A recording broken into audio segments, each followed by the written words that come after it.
Hi, everyone. Have a great moment, whatever time and date you're viewing this on YouTube. Welcome to MDC, where we combine topics on development communication with in depth conversation with the professor and the students ourselves. I am Dominic Almirez, Master of Development Communication student at the University of the Philippines Open University. It is highly encouraged that you first watched the first two parts of this module, the nature of development communication materials and the types of DevCom materials, because this time we are focusing on communication media used in development work. This is the part three. And hopefully, by the end of this session, you should be able to identify the appropriate communication media and materials for a particular development work or DevCom situation. Most of our inputs are lifted from our main reference, the DEVC 206 module, and some from the book of Dr. Celeste Cadiz, the educational communication and development. Before we start presenting different examples of communication media used in development situations, kindly watch this video first and try to think about this. Very important synonym of creativity in the context of Descartes is enterprise. Not a lot of people think about this when it comes to creativity, right? You think about creativity, okay, arts. If you're not singing, not dancing, not painting, that's not art. But actually, art is enterprise. And enterprise is seeing things until its end. Very important. All right, seeing things until its end. I find this sentence significantly important in our topic right now. And I want to underscore that seeing things until its end is a form of creativity in DevCom, and it is another hidden criterion when it comes to choosing the right communication media. Let's say, how would my audience react, or at most respond, if I use a commercial model who's not actually a farmer, but he's going to act as a farmer in a field so that he can try to communicate to our local farmers? Will that steer appropriation issues or relevance, perhaps? Or let's say we need to present a sample product of weaved buri, but we have to present that to hundreds of viewers who need to see how it is made step by step. Something like that. Seeing things until the end as a significant criterion in selecting the most appropriate media. Previously, my group mates were able to classify the DevCom media according to use.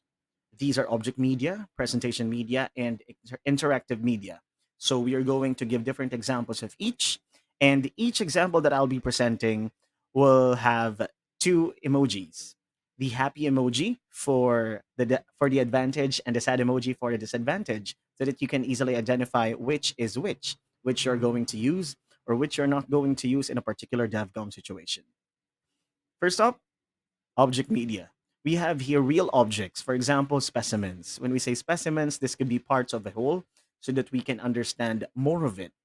The picture that you are seeing right now is a specimen of an alleged tip of the megalodon teeth, or an artifact found by the fisher folks in Mauban, Quezon. The photo was originally owned by Mr. Rolando Escarda. He's the owner of the Megalodon Seashell Museum here in Mauban, Quezon.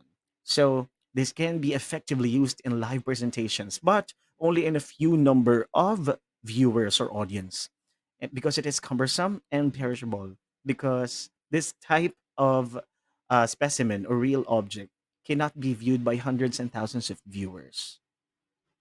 Next one, also part of the object media, we have replicas. These are exact 3D copies. So if we're going to use this in the educational setting, this is very effective. However, this is expensive and difficult if you're trying to have your do it yourself moment. Sometimes it will not last long. So we have to buy it if you really need, if you're really going to use this in a particular month or in a particular quarter. You have to invest for it and make sure that you're going to take care of it for the rest of your career. Next one, in object media as well, we have models. Models are typically defined as something that is enlarged or reduced, but also in 3D copy. So what you are seeing in the picture is also an actual picture from the Megalodon Museum in Mauban, Quezon, here in our municipality. Of course, that's too small for a megalodon shark. That could be 10 times that size. This is just a model or a representation of that megalodon species. All right, this is a resized version and it is convenient. We can just have, okay, I'm near to what is real. And of course, the pitfall, it is expensive and it is difficult if it is a DIY.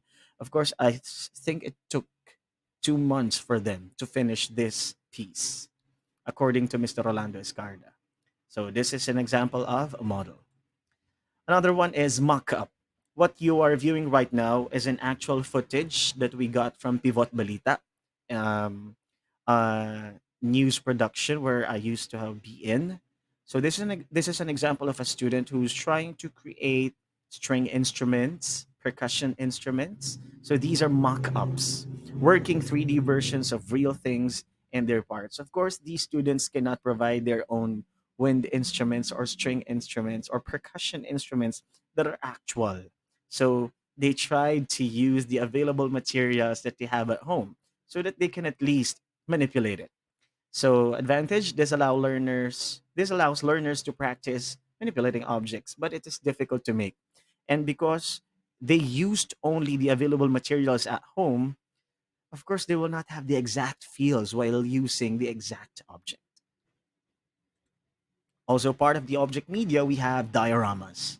Dioramas are 3D representations of events, places, or eras. The one that you are viewing right now is an example of a diorama of a flood. This is by Abam Jeff TRC from YouTube.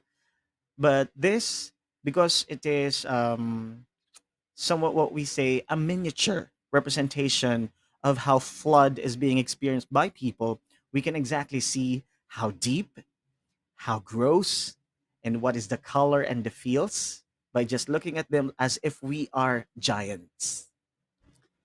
These are dioramas. And of course, the pitfall, this is difficult to make. Apart from the object media, we have the presentation media, which are categorized into spatial and temporal, and one that is time bound. Let's start with the spatial media. Most common, of course, we have pictures, illustrations, slides, and transparencies. As what you can see in the image, this can be presented individually, but only for a few number of people. In a class where I used to teach, sometimes I use actual pictures, but um, it's too taxing because they need to pass on the picture so that everybody can see it actually. Another example of a spatial media, we have posters and billboards. As what you can see in the example, these are best for announcement and campaigns, but if it is not eye-catching enough, it may defeat its purpose. Being a public school teacher, we always have poster making contests. And one of the most difficult parts is judging them based on the symbolisms that they use. These kids, because they're still young enough, we cannot expect a lot from them. They are not all visually intelligent, but symbolisms that we are going to use in our posters as agents of information and communication as well play a critical role. For example, here in the billboard, water, it's part of your world, keep it clean. So they used representation of Ariel with the song part of your world, while Ariel is holding a significant drop with the entire globe in it. So that's a lot of symbols, and I hope it came across even to the kids. Another one we have here for gender equality, they use the scale. And then the other one, the most typical presentation of the earth as in taking care of the earth, we use hands as taking care of it. Okay. Another example of spatial media, we have bulletin displays and exhibits. My recent experience of using exhibits was very tiresome.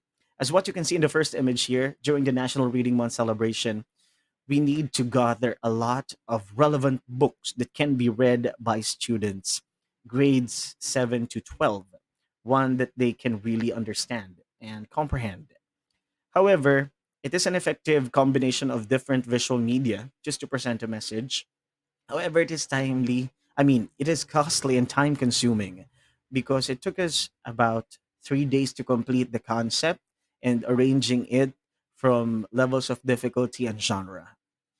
However, using exhibits and bulletin displays in other DevCom situations, it will multiply the effort and planning on the end of the DevCom agent, because it will give you a lot of planning in the part of researching and taking into consideration when and where you are going to put these displays. If these are hard copies, it's very difficult to have them outside, most especially because anytime today if it will rain, so we have to consider that. Another example of spatial media, of course, it takes space. We have flip charts and flannel graphs. These are used to present steps or elements of a complex concept, and the disadvantage, of course, it is bulky.